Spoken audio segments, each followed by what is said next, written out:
Another draft physics video presentation. Might be two of them today. There's two subjects that are on my mind, and they really don't go together, so I'll probably make two different videos. So we'll go back to the entanglement of the World Science Festival, whatever. We'll do that later. So this will be mostly interferometer, mostly a discussion about light and reflections, and stuff like that. So what has occurred to me as the system works, a way of understanding. So this isn't directly Ligo stuff. This is just the function of the universe. So as it has occurred to me, you could imagine the universe of just being forces, little bits of energy moving from point A to point B, and point B, let's say, is a place where there's this nothing thing, this thing called an electron and a proton. And the idea would be is that all this little bit can really do is move this thing. So if it hits it, it moves with it. So the little bit is, you could think of it as being something that just can't be stopped, and the electron can't stop it. It can't do anything to it. So it has to go wherever it tells it to go. And so if I make another one of these, so you can understand, if this little bit hits this, it's here saying I'm going this way, and the electron has to go with it. So the electron goes wherever this little bit tells it to go. So the little bit is behind it, it's pushing it, and if nothing else happens, this little electron travels the speed of light in this direction with the little bit. That's it. That's the universe. That's the basic mechanical function. This has no mass. Okay, so unlike what they've done, which is they made this no mass. They said this is a no mass. The funny part is the electron is the no mass. Okay, it's the thing that all you have to do is hit it and it goes.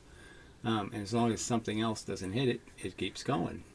And so the catch is, though, so we know this universe is full of this other stuff, this photons. The photons are made out of a group of these little bits, at a frequency. And then magnetism, electricity, that's charge is a little more complicated, because then you have to understand that there's two forces, two kinds of bits. There's ones that push electrons, and there's ones that push protons. So, there's the bit that pushes a proton, and then there's a bit that pushes an electron. Try a different color, see if that works. I don't know. Yeah, you can almost see that. And a weird inverse happens when a yellow bit hits a proton. It doesn't move the proton, the same way. Instead, the little yellow thing hits it. It makes this thing move that way. Yeah. And just one notch gets out of the way, and it creates a little bit that goes this way. A little bit leaves, deflects.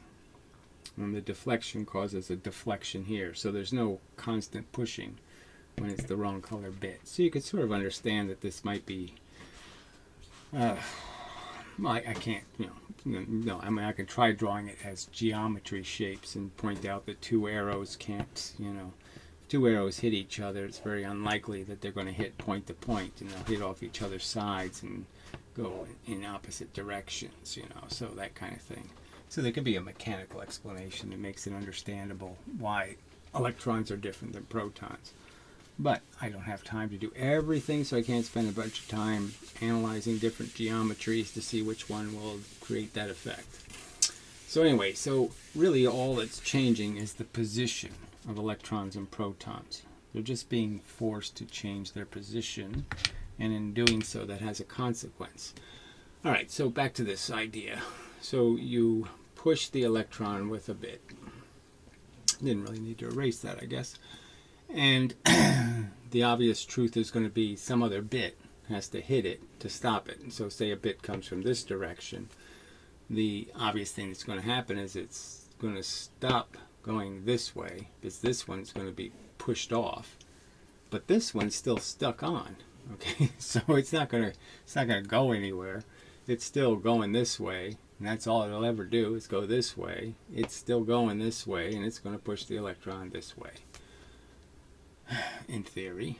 Or the theory could be, if there was a bit here, this bit reflects, and this bit reflects. So there are other ways of looking at it. All right, but anyway, the point being that you could understand that if the electron, okay, in this sea of these little bits hitting it, and all you're really doing is counting unevenness, right? 1 million of them hit from this side, you know, and only 999,000 hit from this side, and that means the net direction is this way. So you can sort of understand that it's sort of important which, you know, a tiny amount of difference will make a big difference in which way the electron is going, where it's going. But the point would be is that if it has motion in this direction, you can understand it's going to get to bits sooner, you know, than it would have. So these bits are going to get more numerous in the direction it's moving. So the direction it's moving, it's hitting more stuff in the same amount of time, and it's hitting a lot less stuff in the same amount of time coming from behind it because it's moving as fast as the force, so it's not getting hit by any, right? So that's kind of, you can sort of get that, right? If this thing is moving as fast as all the rest of these guys, none of these guys can catch up. But these guys are going to hit a ton of those. So it's kind of obvious it's going to change its direction. So that would be drag. And the drag would be intensely rigid. There'd be a lot of it, right? You wouldn't have to be going very far before you start hitting more stuff. And just hitting, you know, all you need is to hit one to undo this one here. So all you need to do is hit one more extra forward, and you've already undone this. So your motion's always going to be just a Planck distance. So when I hit something with an extra bit, you know, say I have 1,000,001 coming from this side, and I hit it with an extra bit, well, drag, that is the fact that it's going to move into more force, will mean that will be eliminated in some Planck. Okay, so this is where Planck was really important. In some Planck distance, an average distance, is as far as I'm going to go, because drag is going to put me back in balance. So I can hit something, it'll go a certain distance, the speed of light, and that's it. And that's how a photon functions. It goes a certain distance, and that's it. And then you have to hit it again. You have to, if you want to keep it going, you've got to create a mechanism that keeps force hitting it.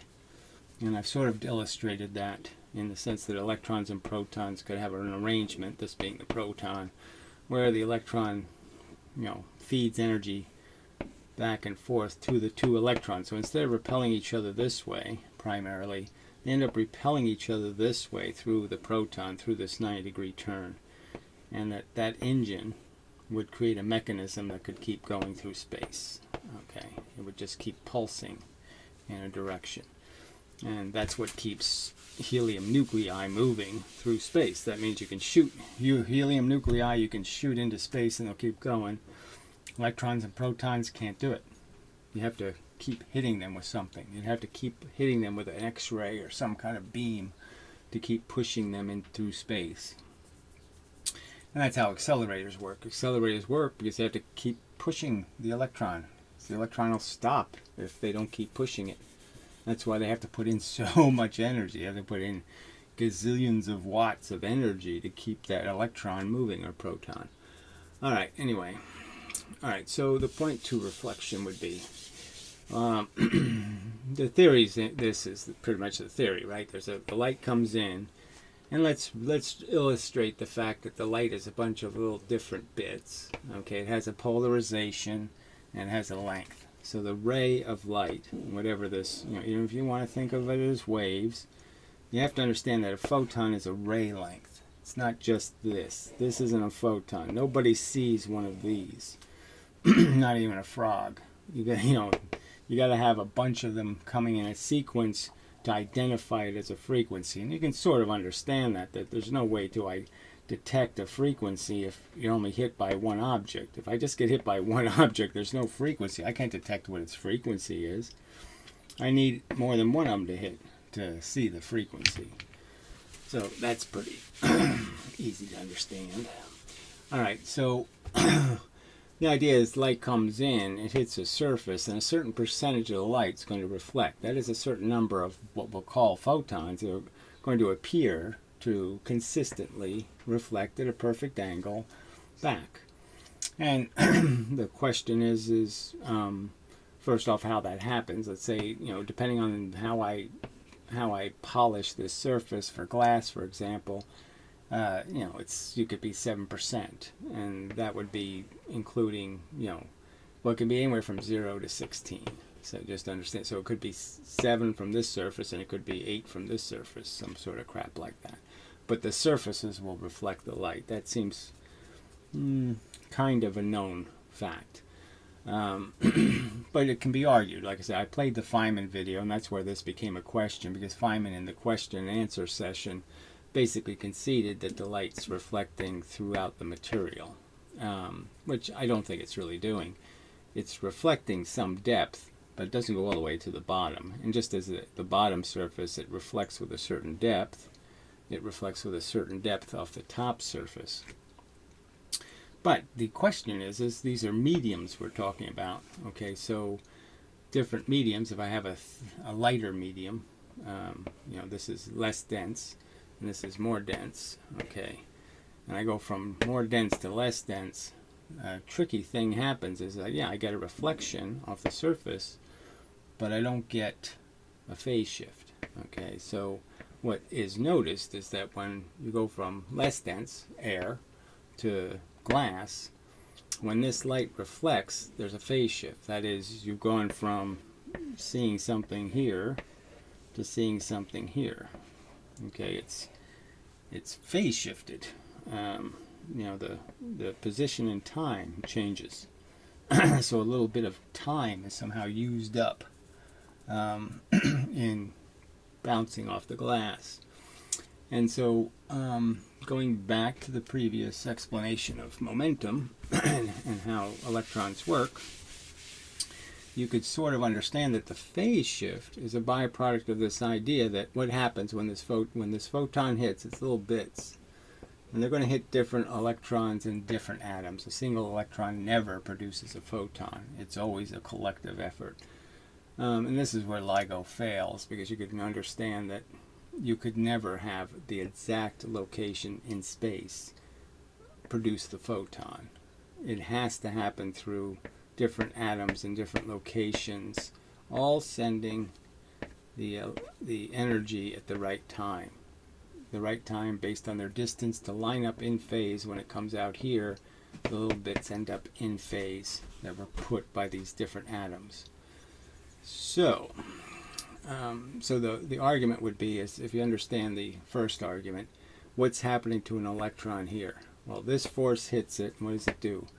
It moves the electron from this point to this point at the speed of light. So the whole time this thing was moving, nothing could reflect off that electron. It sent nothing back to the rest of the world, right?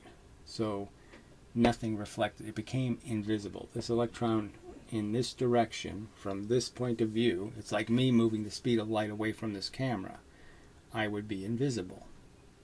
And then if I stopped, all of a sudden I'm visible again. But if I'm moving towards you, I'm super visible, right? I'm twice as many photons. I get twice as bright. All right. And that's the simple argument. So what's happening when the photon's hitting? It's the on bits. The on bits are hitting the electron, okay, being used to turn this invisible. So this goes from being visible, that is, stuff is bouncing off of it all the time, and it goes to being moving, which means now it's invisible. So nothing is being sent off of it for this whole period until the energy drag, the other electrons hit it with more bits this way. It stops moving in one direction and starts moving in the other direction. So now it's moving towards you at the speed of light. And so now, once it's here, now as it moves back to its position, you can understand a magnet. I can poke a magnet, a bunch of magnets under two pieces of glass, and I can have them all arranged so they're repelling each other, and you can sort of understand. I poke one, I can let go, and the rest of them will push it back to its position.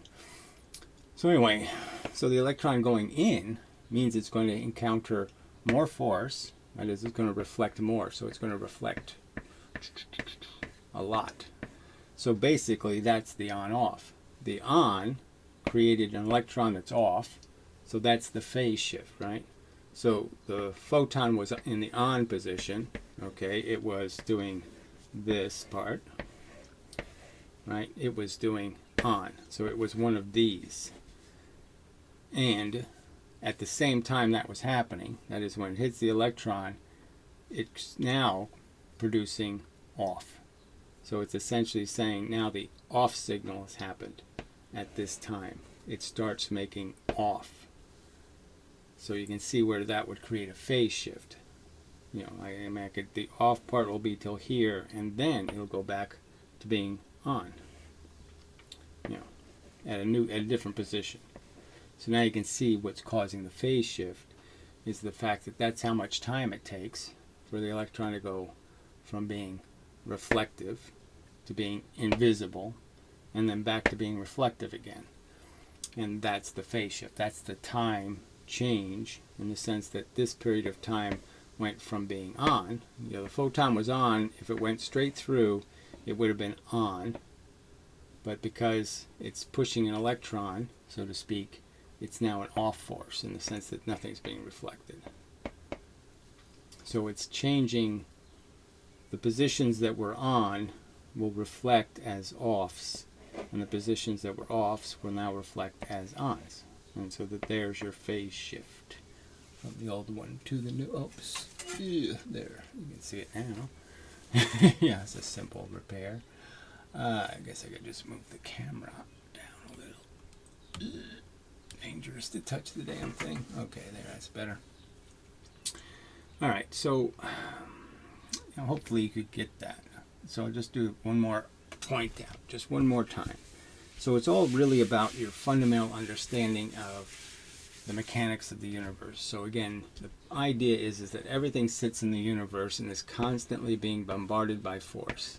Now, there's two colors to identify charge, but I'm not going to go through that part here because it just confuses people. But that's what we're doing. We're in an environment and we're reflecting the world. And the simple point is if I move you, then this stuff can't hit you and reflect. So just understand, all this stuff that's hitting you is reflecting off of you. Okay? And so everything comes in, goes back out. You have an equilibrium in terms of you don't keep anything, okay, technically.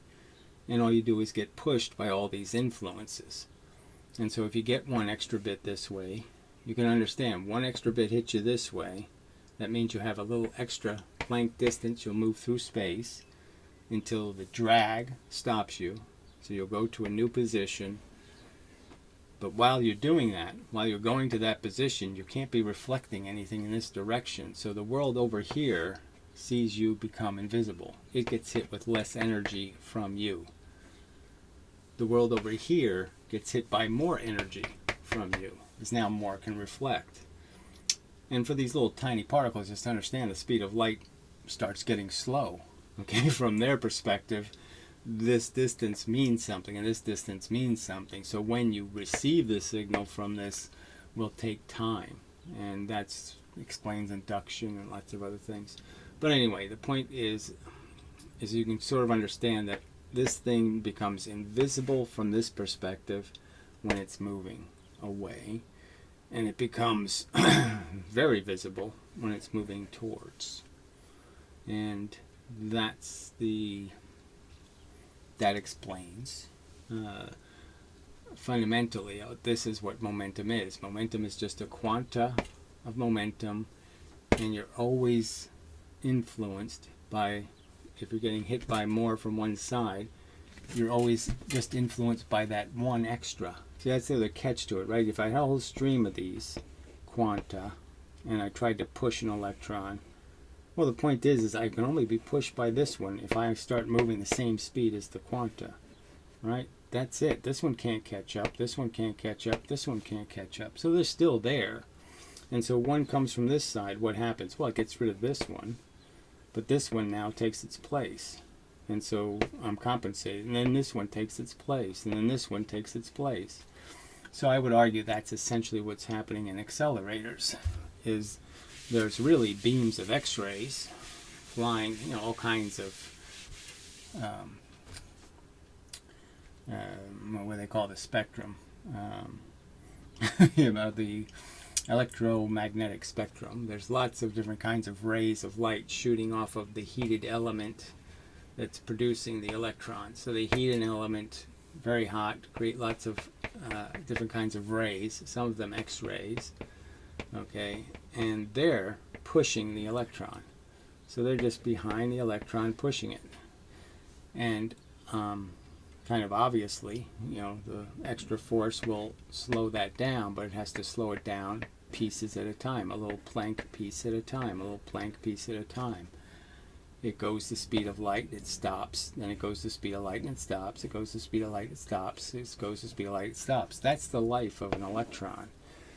Now, very convenient to me, that perfectly fits my argument of the bucket argument I've showed people, where force goes into an object on wheels, let's say, perfectly frictionless. Now if I put the force in, it'll bounce back and forth in here, and the net result will be it goes forward, and then it stops, and then it goes forward, and then it stops, and then it goes forward, and then it stops.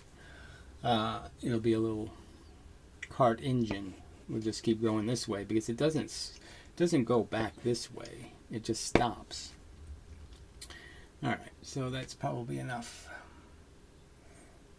Yeah, because that explains it. And so that would make it enough. Because it's explained. So that's the background. So understand that reflections, I guess I should have pointed that part out just for the sake of this argument. So a reflection off of glass, off of anything that reflects photons, you're being sort of fooled, because what the surface is going to do is the photon comes in and different atoms will reflect it back out. This one, and then I'm going to exaggerate these distances by a lot, and then this one, and then say this one. And the reflection means that the electron, because it's tied to the surface, okay, these are, tied to the surface electrons, they'll move in a funny pattern to get back to their original location. They'll go this way, and then hook around this way, and then move back this way, because they're stuck in tension, and that's what's causing the equal but opposite reaction. They go down, turn around, and go up, because they're in tension in the atom. So a contribution going this way, the contribution going this way is going to be combined with the contribution that the electron feels down, and those two create a vector, and that vector will be reciprocated. Alright, well that's for the refraction actually, so I went a step too far in saying the reflection's doing that. The reflection is pushing the electron, but again it's in tension, so it's going to have a bias in which way it moves. So let's just say, for the sake of the argument, the photon comes in and it's going to be reshot at different phases, different places inside of this object. And the point is, there's a certain number of photons will come in, and what you're really going to do again is you're going to break the photon as it goes into the surface, because some bits are going to hit atoms that are now out of phase or out of position. And the light comes out, but it's coming out in pieces, all scattered again, sort of. They're all scattered in the same direction, though. So they're all moving in the same direction, but the different photon bits are in different phases, and so they will recombine into a photon. Different elements of different photons will recombine to make that new photon. It's like some percentage of the light. See, this little bit might go straight through and hit the right electron to be transmitted. This one, the next one hits the wrong one and gets reflected. So it's a percentage of the photon that's actually being broken into pieces, and you're just recombining the phase, the wavelength, to recreate the photon in reflection. Alright, well, I didn't do that perfectly, but it's close enough, I think. suggest the point. All right, so Piro made this stupid comment the other day, and I told you for years you don't need a silvered mirror. He never did any of this crap, and I've never argued that the only way you can reflect light is with silvered mirrors and all this crap. But we're talking about mirrors, not talking about beam splitters. So again, and I've always known that a percentage of light reflects off surfaces, so this is all just horseshit. So anyway, and so I point out these are the real questions. How do 36 layers reflect light from a location in the layers that is exact enough to see 1/10,000th of the width of a proton? So the simple argument is these mechanical mechanisms to interact with photons cannot be made to any kind of a precision so perfect that you're going to have an object in space called a reflector, and you're going to be certain that every single bit of every single photon reflected off that perfect line. The idea is that no matter what your mirror is made out of, pieces of the photon are going to go that deep, and then some pieces are going to go this deep. They're going to go a depth into the surface before they hit an atom. We all know that even the surface of objects, the atoms can be in different positions. There's never a perfect, like everything is perfectly lined up in space. So the amount of distance change, even in the mirror, is going to be real. You've already created a surface that isn't a place in space, a perfect place in space. 1/10,000th of the distance of the width of a proton, perfect. Like this is 1/10,000th of the width of a proton is this perfect straight line. There's no way to hit a perfect straight line of matter. It can't. There's no theory for that. So this whole idea of being able to measure that fine a distance with a ruler, that is a distance that keeps changing. This line, for every photon that hits, it's going to hit a theoretically different average line. The bits of the photon are going to hit a theoretically different average, and that average, it's going to be substantial. It's going to be, an atom's worth at least. If I said 1 atom's worth, I'm already 1,000,000 times fatter than the diameter of a proton. So the ruler changes by 1,000,000 times what they're claiming they can measure. And that just theoretically can't make sense to, I think, reasonable people. I think reasonable people have to say that can't be possible. So why do they have 36 layers if they aren't conceding that each layer is playing a role? Which means that each layer is making a contribution, and they can't be guaranteed that layer 2 made exactly the same contribution as layer 36 on both beams of light. That both beams of light treated the photon exactly the same at the exact same time. That would be a silly expectation. Okay, so we didn't answer that question. Yes, I know glass reflects light. The fact debunks beam splitters. So the problem with beam splitters is you have the 2 layers of the glass and then the silver layer. So you have 3 elements causing reflections. Alright, 3 different places in space where the photon could hit. It could hit layer 1, it could hit layer 2, it could hit layer 3 and be reflected. How do you know each photon in both instruments that were left at the same time? So 2 instruments, photons leave at the same time. How do you know both of them went to layer 3? Or both of them went to layer 2? Or both of them went to layer 1? A silly expectation. Alright, so he didn't answer the damn question. So he doesn't answer questions, he just asserts straw man bullshit arguments I never made. So we will try to delete the right person. We'll remove that since he couldn't be bothered to answer the fucking question. And it's a straw man argument. It's a complete silly quote. Alright, so he just keeps going on about this. Now, in context, I'll read this comment first because obviously people who've been on this channel a while know I've already talked about all this stuff. So Piro's ignorance is his own ignorance. It's not because I haven't said something, it's because he hasn't listened. Okay, Here's the link where they vaguely explain how the beam splitter at Ligo works. Yeah, your link sucks, and yeah, I couldn't find anything either. I did find one paper that kind of implies it's a silvered mirror, because they talk about the phase shift. So, and the fact that Ligo doesn't bother compensating for it, because it doesn't care about actually measuring the two beams at the same time. It doesn't care if one beam's 5 wavelengths ahead of the other beam. It just cares about the wavelength differences, right? So interferometers work just fine without having the same length, ironically, as long as you're just measuring the change in the one wavelength. But otherwise, again, and they're not measuring the wavelength. They're measuring the spread. But anyway, here's the link where they vaguely explain the beam splitter. Yes, it's very vague. I've been trying to find a good information on this thing for months, and it's tough. I also can't fully understand how they use a power repeater loop to increase the power of the laser. Yeah, well, I better understand that anyway.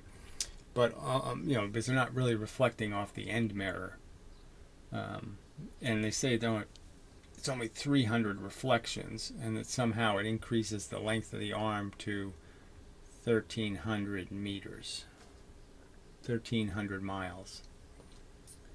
Anyway, but also use the same repeater that you're constantly feeding light into as your measuring device.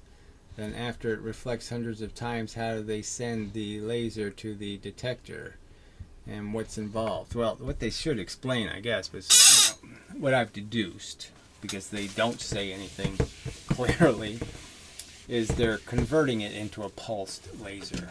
So they don't send photons in a stream.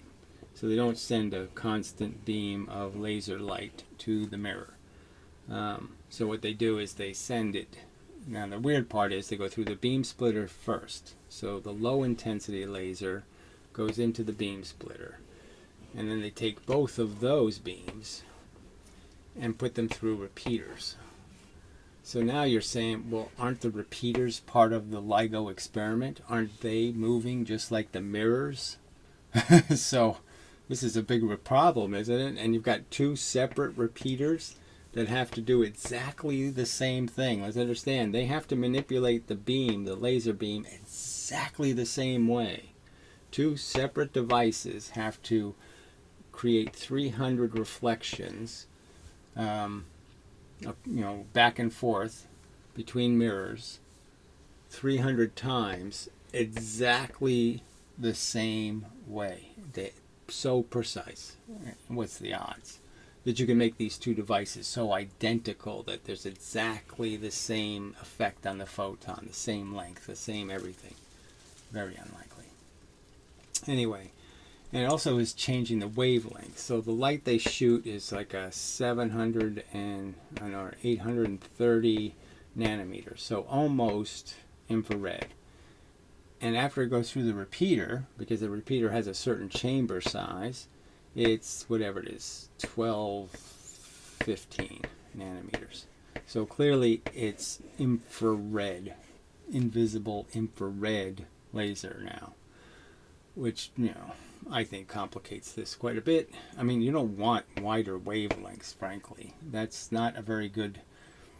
You get less resolution the longer the wavelength. You want higher resolution. You want to use something that has a very small wavelength so you can get more information, more hits per time unit, therefore more information. So the fact that they're even doing this with infrared light just makes me wonder, that can't be that can't help the precision argument any.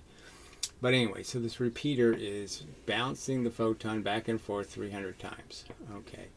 And presumably increasing the distance of the 2.5 mile tunnel is now 1,300 miles. So a huge increase in how long the light's traveling, how far in distance it's traveling, because it's going through this repeater. And so once they get through the repeater, then they send it to the mirror. All right, and then it reflects that time once off the mirror and goes back through the beam splitter. Now they say there's more than one beam splitter, which sounds a little fun. They used a plural. So, I mean, I'll leave the link to the document I found. Like I said, all it does is imply the layer of glass and a half silvered mirror, because it implies the phase shift and the fact that they don't bother accounting for it by putting a dummy piece of glass in here. Anyway, so yeah, this repeater thing just sounds like a really bad idea. So anyway, the point is the repeater essentially is consuming the light and then feeding it back out. So you could sort of illustrate that. I can do it with this side, right? Yeah. All right, so the light goes in, and you could think of it, it goes into the top, and then it goes bounce, bounce, bounce, bounce, bounce, bounce, bounce, bounce, bounce, bounce. And then they open the door and let it out.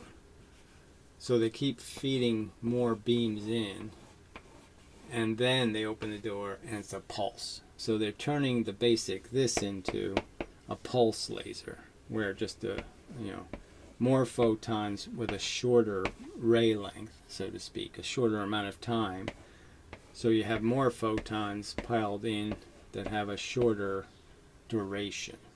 So you're basically taking a continuous beams that go in, and you're occupying them all, okay, consuming some time, and then you release them as one pulse.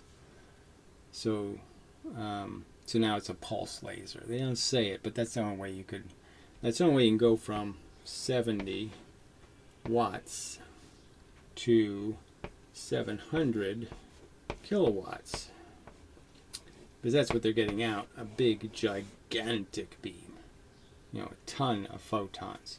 So they have to collect a bunch of them, bounce them back and forth, take some time, and then pulse them out at this high intensity. So it's a pulse laser. So they're not continuously monitoring this mirror. This mirror is getting hit by pulses.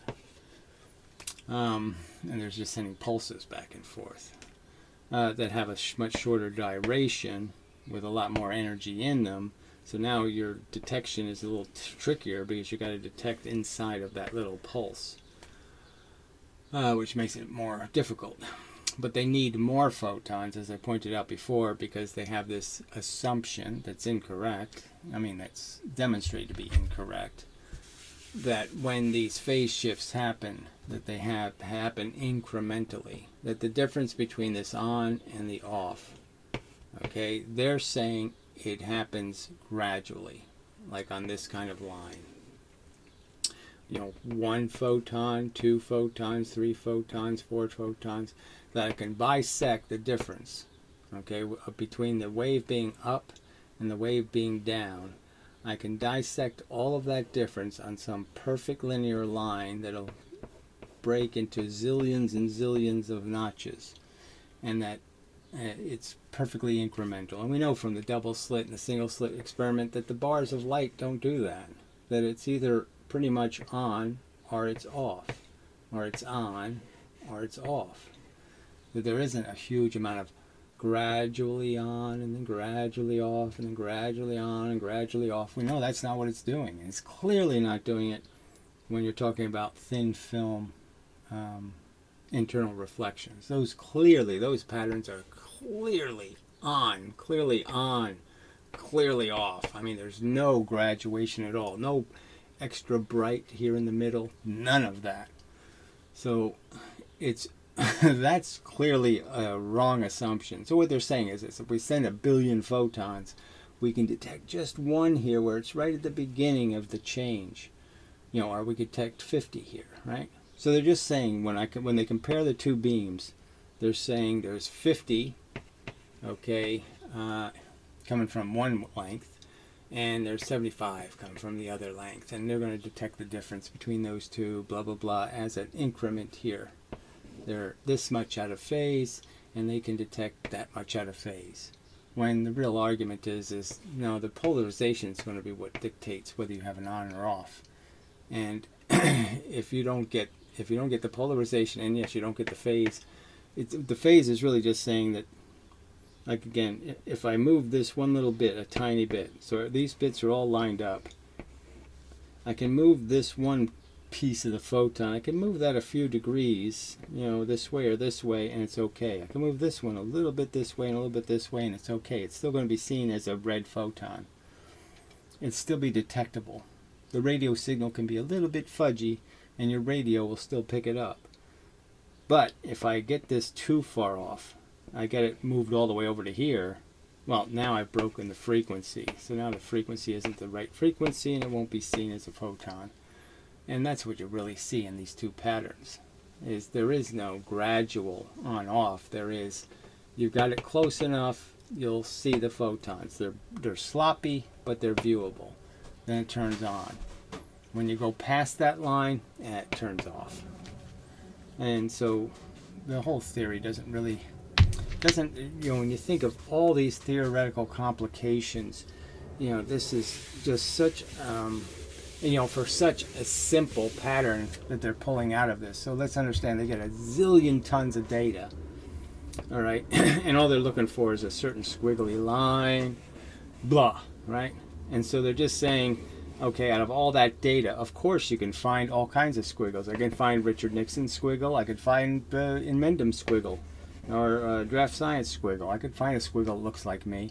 You could probably find any kind of squiggle in that stupid signal. There's so much data in the signals.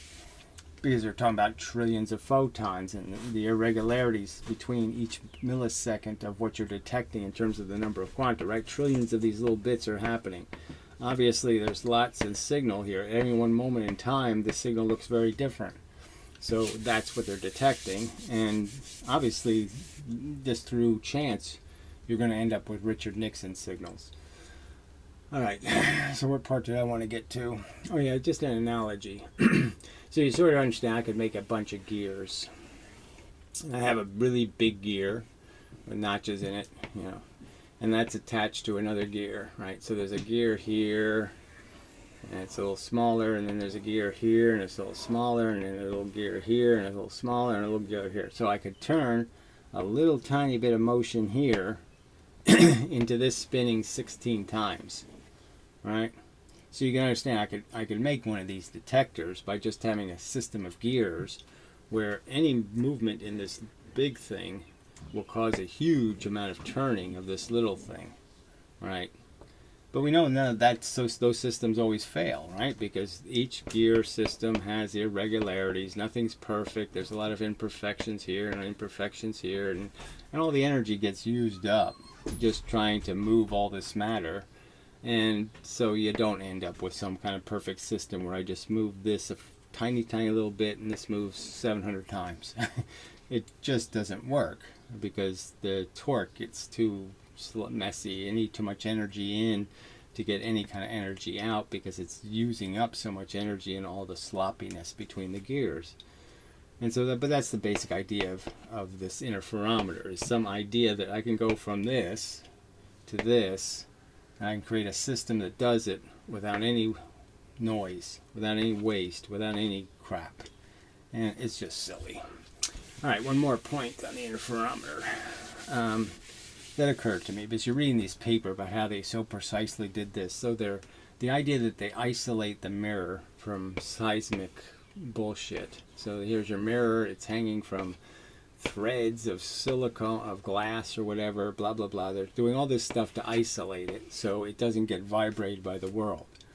But the truth is they're admitting it isn't very good technology, right? Because they're saying if a truck rolls by on the road or you just drive fast by the tunnel, you fuck this up.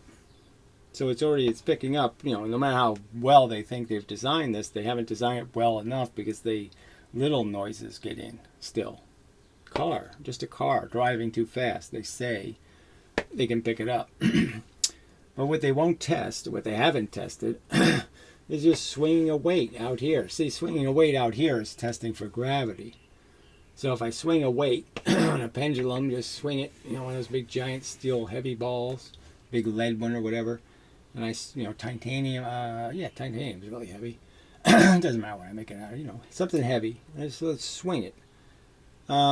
They should be able to say, we picked up the gravitational difference, because this the gravity going to be created by a big heavy ball above the mirror, outside the tunnel. The tunnel's here. They just swing it outside the tunnel.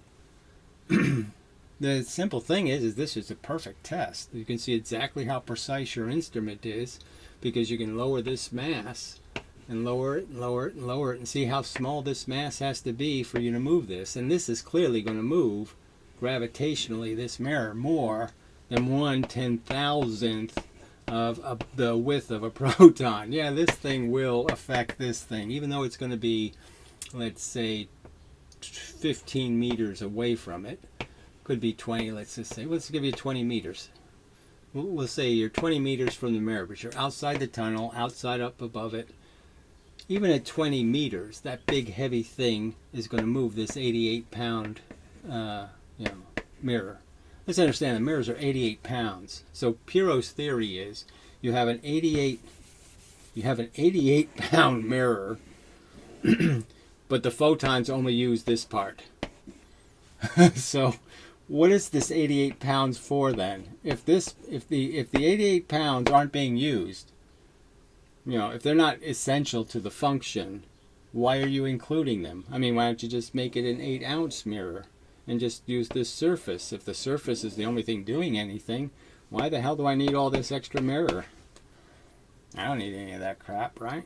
So you can show how this is just nonsense. So anyway, clearly they don't have this thing well noise isolated, and also clearly you can understand why don't they do a non-noise test. That is, why don't they do a test that doesn't require ground vibration or sound vibration hitting the pipe or some other mechanical thing. Why don't they just do the one that's the simplest? Just swing the heavy weight and see if your little mirror can detect it.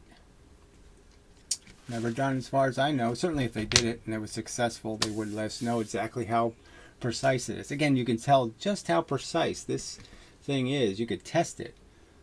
Because, yeah, if the real heavy thing moves it a lot, well, then you can make it lighter and lighter, and you can see how light an object you can swing and still detect the signal on your little detector. But the fact that there are none of these tests, there's no example of this thing ever working.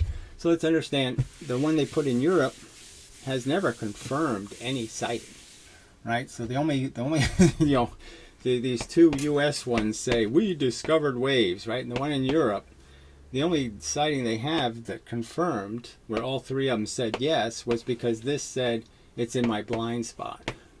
I didn't see it. Okay, so they still just have these two confirming. They don't have a case where, yes, this one said, I see it, this one said, I see it, and this one said, it's not in my blind spot, and I see it.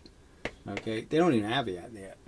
As far as I know, I haven't seen any data that they have all three confirming.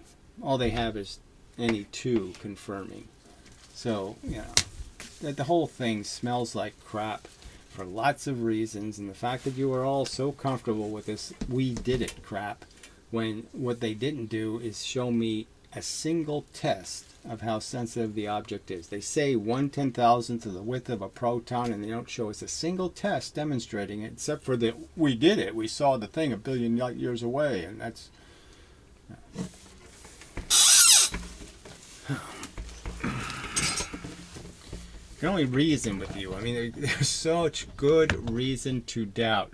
You don't think there's good reason to doubt that they made this miraculous device that can do all these miraculous things that nobody can do? So you believe them. They say 3 million photons go into their mirror, and it only creates 1 photon of heat. So 3 million go in, and their mirror is so perfect that only 1 photon in 3 million creates heat. Yeah, do you believe that? I mean, these are extraordinary claims. Extraordinary claims. And we don't have anything even like an ordinary test. Nothing. There was that other point I was going to raise. What the hell was it? Shit. There's another good point about the failure of this thing. The history. Well, I didn't even go into the converting solar masses into fake bent space. Yeah, so the isolation isn't perfect. The mirrors have to be perfect. What else has to be perfect? Well, I can't think of it. That was another good point, though. Damn. Anyway, so it's on to Piro's poll. Absolute crap.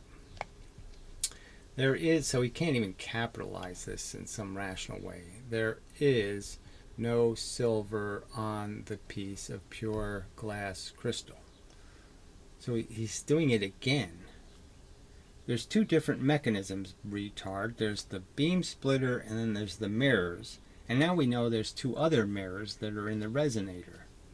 Okay. So which one are we talking about? I'm talking about the mirrors in this case. I never said it was made out of silver. What I said was every mirror the best mirrors we have, can't guarantee how deep the photon goes into the surface. You can't guarantee what atom you're going to interact with, for each quanta of the photon is going to interact with a different atom in a different location.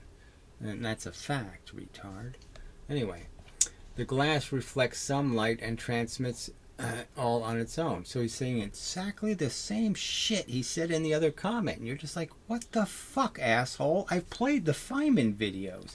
I've played the videos, the Newton argument of, changing the surface of the glass and changing the reflective index.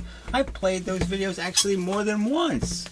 And this asshole sits there and says somewhere I said something different. No, I didn't say anything different. I didn't think anything different. You're just such a jackass to be pulling this crap. Anyway, as you can see on any window. So now he's telling me to look at any window or any pond. You already did this crap, horse shithead. I overtly tell you I know that, dumbass. It's in my videos, dumbass. Can't believe this crap. Anyway, any crystal or in any other transparent object. So now he's saying all transparent objects reflect light. Is that going to be your argument now? They can't make a perfect transmitter of light? You're saying they can make a perfect reflector. I'm sure they can make a perfect transmitter then too. So your comment isn't even applicable in the real world, asshole. And then he does this shit of replying to his own fucking comment. I mean, so annoying. No matter how many videos you claim that glass doesn't split beams. So again, I've never said that. I said exactly the opposite, right? I keep pointing out how many times have I pointed out that the glass is a real problem. You can't half silver it, right? So that's a lie. The silver can only be 30% at most. Because yes, at a 45-degree angle, a lot of light is going to reflect off the glass. It's not only the reflective index, it's not only like 7%. No, as you increase the angle, you increase the amount of reflection. And if you get to a certain angle, all the light goes internal. So when you get to a certain reflective rate, everything goes internal. But anyway, so you got that to account for too. But anyway. So I've already been over this. I did it on my porch, for fuck's sake. I sat there and showed on my porch. I don't need any silver on the mirror. I can just use a plain piece of glass and I'll get a pretty strong beam going. I'll get a strong beam going this way and I'll get a strong beam going this way. Yeah, maybe not 50-50, but they're damn strong. I mean, this is still a substantial beam because, yes, it's reflecting off this surface and it's reflecting off this surface. That's the problem. And then some of it's going to reflect off the frickin' silver, which is another surface. So how do I know what the average of those three is? It's going to be the magic number. Well, how do I know the single photons, if theoretically I could do it with single photons, how do I know they're going to go exactly the same average place? The exact same number of photons will hit this surface as this surface as this surface for each one, each iteration of the experiment. How could I possibly know that? How could I depend on that being exactly the same percentages each time? Exactly the same. Not an average, exactly the same. Oh no, there's no expectation. And then sending it through the slits of the material is just obviously not going to work. Alright, so he says this. No matter how many videos you claim that glass doesn't split beams, it obviously doesn't split beams 50-50. So, I don't know exactly what the percentages are, but you can't, 50-50 is really hard to get to without modifying it with a film. And I never said you couldn't put films on glass, so that's just retarded. But that has a consequence, which is you're creating the thin layer argument, which ends up creating internal reflections. All right, beams naturally. You are wrong, it does. Well, it doesn't do it 50-50, shithead. The reflective index, as I understand, goes from 0 to 16 at the most. Okay, so obviously the extra reflection at the 45-degree angle still isn't enough to create 50-50. No silver needed. You can keep saying that. You need something. So you can say, no silver needed. That doesn't mean anything. You need to do something to a plain piece of glass, because a plain piece of glass won't do 50-50, shithead. Alright, anyway. And finally, it doesn't miss... And finally, I don't miss you talking about refraction off glass. I don't miss you talking about refraction off glass. I saw you be wrong about how it works. Here we go again. And your idea that the light is randomly taking tons of different paths at different depths is clearly false. Well, why don't you prove it false, and then you'll be proving Feynman an idiot too, so you can do it for both of us. Or else you couldn't ever focus an interference pattern with an interferometer. Well, you're not understanding what the damn thing is doing anyway, so you're claiming that you're focusing. I'm claiming all you're focusing is you're just blending two patterns that are spreading, okay? And so you're just saying the light's coming at you because of the silvering on the mirror. Even because of how light works. But anyway, the pattern's coming at you with a bunch of cones. Alright, so think of these as cones coming out of the blackboard. So it's going in, you know, they're all just cones. And you're just going to match those two beams. Where do the cones line up? There are cones that are of different, you know, one cone is this long, and one cone is this long.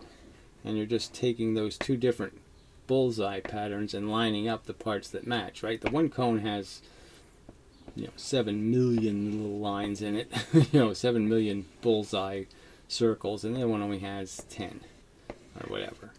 And you're just going to match this one to this one, the internal parts, you know, and that's all that's going to take place. So when the two overlap, you'll get on, off, on, off, on, off. And if you change either one just a tiny bit, you know, in terms of how in or far the cones are, then you'll change the off to a different location.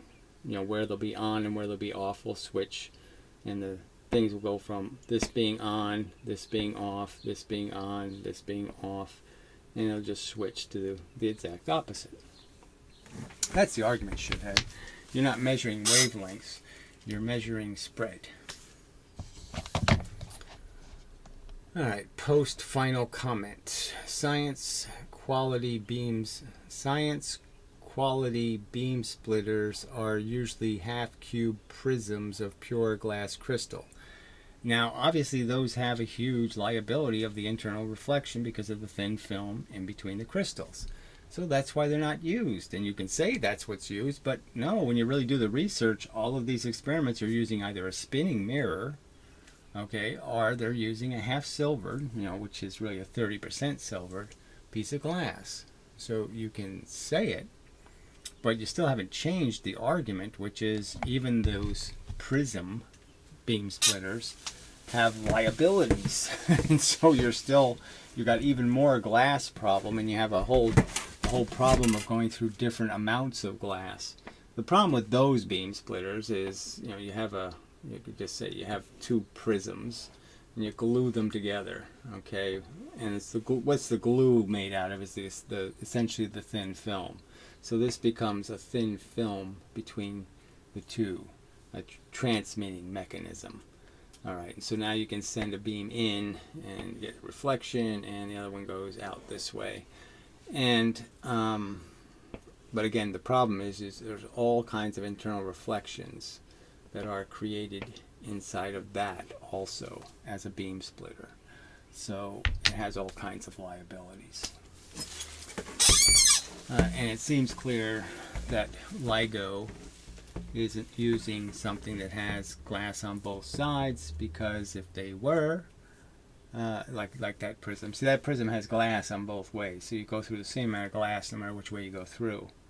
But the problem is, well, not the same amount, right? This one is, yeah, it's the same amount of glass. Anyway, and so in the LIGO description, they're basically saying that LIGO knows that it has this phase shift problem, but it doesn't care because it's not measuring the absolute length of the two arms. It's just measuring how much their wavelengths are out. So there could be 5 wavelengths out of alignment. You know, photon A could be here, and photon B could be here. And it's okay as long as they're just measuring how much their phase is out. Okay, so probably enough of the video. I mean, just horrible commenting. So I was actually thinking of doing a Skype with Piero. But if all I'm going to be doing is explaining how I didn't say that, that's not my videos. Like I said, you go back 7 years ago and I was talking about surfaces. And again, Feynman raised this point. And so that's why I thought about it. But then I resolved that, no, it has to be, the light has to be hitting the surfaces. So the idea is that you have 2 surfaces and you have a percent of light that comes off reflected. Now you don't know how much reflected off this surface versus how much reflected off of this surface to create this 7%. And Feynman was making the argument, well, how does nature know? How does this surface know that this surface reflected 4% and that it has to reflect 3%? How does it know? And so there was lots of arguments about it. Well, I pointed out how, well, the atoms always know what the other atoms are doing. So if you move one atom, the other atoms know an atom got moved. You know, the electrons all jitter or something happens, but it gets transmitted to the other surface. And certainly how you align atoms, you know, if the alignment is critical, that is, they're all geometrically in an orientation that's staggered, you can understand, you know, like they all have to be staggered, you know. So you understand there's a geometry, they have to match the geometry. Well, obviously you could see when you're polishing the surface, you'd be changing the geometry. This would be the up atom and this would be the down atom. You know, you're changing that constantly, and obviously that would happen on the other surface. So the 2 surfaces would know what the other surface was doing, and when you polish the glass, so you're changing the reflective index, you're really changing the thickness of the glass, which means how many atoms can fit stacked on top of each other. And you're really just saying, well, in this row I killed this one, and now in the next row that one's sticking up, you know. So you're just saying, you know, blah blah blah blah blah. Which atoms are the ones that are going to be sticking out of the surface a little bit? The surface won't be perfectly flat. All right. Yeah, that's enough of that explanation. But anyway, you know, so yes, so Feynman basically was saying that no, the probability is through the whole glass, that the photon could leave here, it could leave here. So he said that. And I thought about it, but then I said, no, you can't be right about that because it really is just on the surfaces. Alright, anyway. Only on the surfaces could you account for the phase shift. But anyway, so there's different reasons to believe it has to be surfaces. The transmitting layer, the layer between one medium and another medium. Because in some cases it's that real. It's the photon is really just atomic pressure being transmitted. The light's being transmitted between the pressure between electrons. So when the 2 substances are close enough to each other, their electrons are communicating. And technically the photon never goes between the 2 layers. The energy goes through the 2 layers just like the energy transmits through the medium of the glass. Photons don't go through glass. They don't not hit glass. They hit the glass. They're transmitted through the electrons as electricity, sort of, through the glass. They aren't transmitted as photons through the glass. You could argue.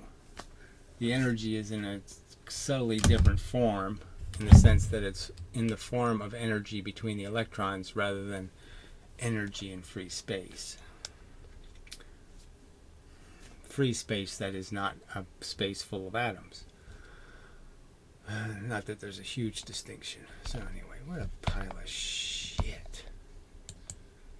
And he wonders, I mean, I had him blocked because this is the kind of crap you're just saying, why are you saying I said anything like that? Why are you doing that, you lying piece of shit?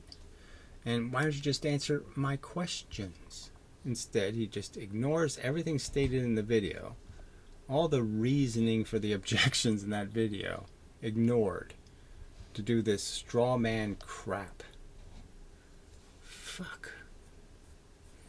So anyway, I'll have to see, like I said, whether it's worth attempting real conversation, because you can't do the unreal conversation with any kind of honesty.